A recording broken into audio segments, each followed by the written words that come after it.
Lesson 5.3, this is an addition to Module 5 that you will not find in your textbook, is on how to find the average rate of change for polynomials. And we're going to look at how to... Now you're familiar with this equation, average rate of change, but you probably recognize it more as the slope formula for linear equations.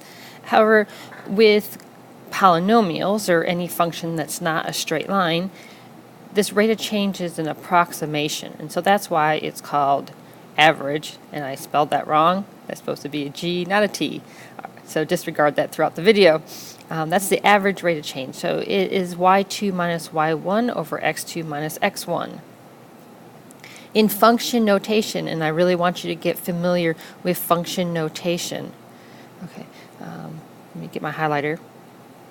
We have f of x sub 2. That's the same thing as y sub 2. We need to get familiar with that. And f of x sub 1 is the same thing as y sub 1. So those are both representing the output of our function divided by the difference of our two x inputs.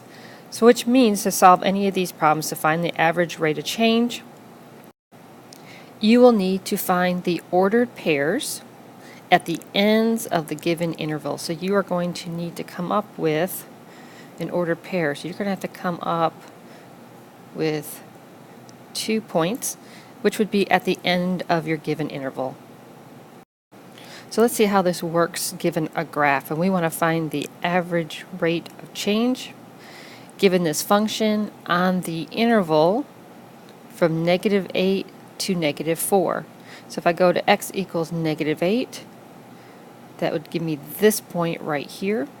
And when x equals -4, and come down to my function, that would correspond to that value. So this is where I'm getting those numbers from.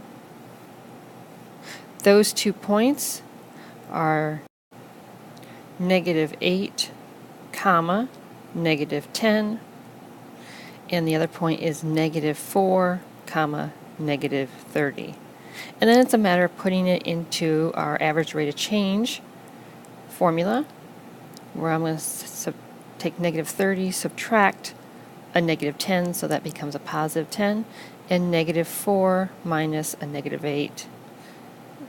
And then we can simplify, which gives me -20 over +4, which gives me an average rate of -5. So let's see if that makes sense. If I was to connect those 2 points, does that look like a slope or a rate of change of about -5?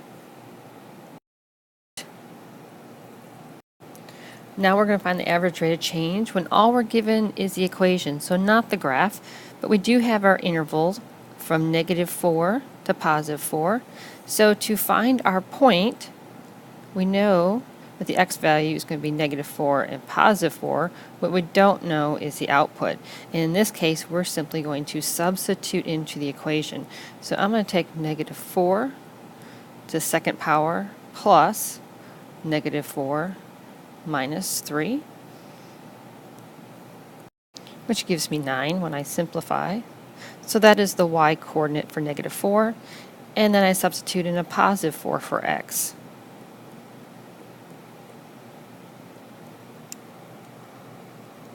Which gives me 17. Using our rate of change formula, also known as the slope formula, I have 17 minus 9 over 4 minus that -4. That will simplify to 8 over a +8, which gives me a rate of change of 1.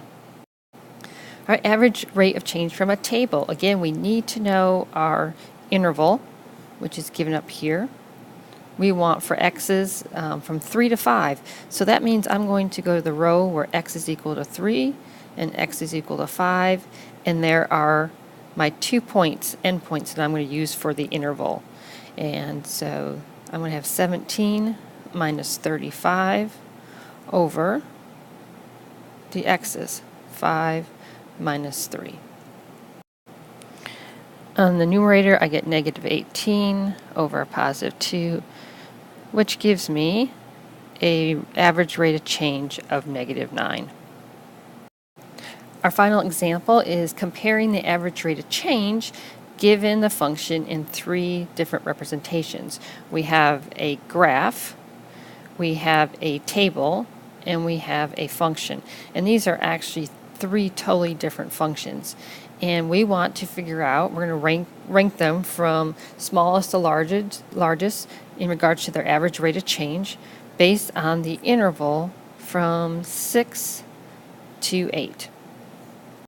So let's begin with the graph. If I zoom in on my graph, I want the interval from 6 to 8. So that would give me this point to this point.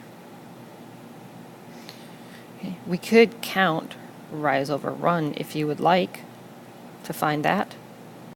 Or you can use the endpoints 6, -10 and 8, -5. If you use the formula or you count rise over run, you get an average rate of change of 2.5. Now let's go to the table. Again, we want the endpoints from 6 to 8. Use our formula. I'm going to get 8 minus 8 in the numerator, which is just 0. So our rate of change here from 6 to 8 is 0. So that's definitely smaller than the first function. And then in the second function, we are going to have to substitute in some numbers for x, which is going to be our endpoints 6 and 8. So substitute those into the equation. And I get 48 for my y and 28 for my other y output. So again, substitute those into the formula. 28 minus 48, 8 minus 6.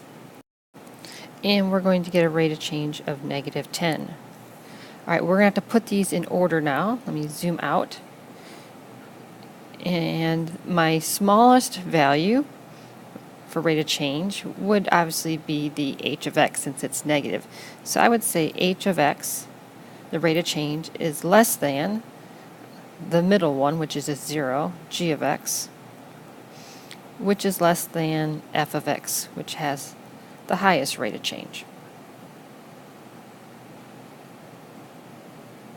This ends the lesson 5.3.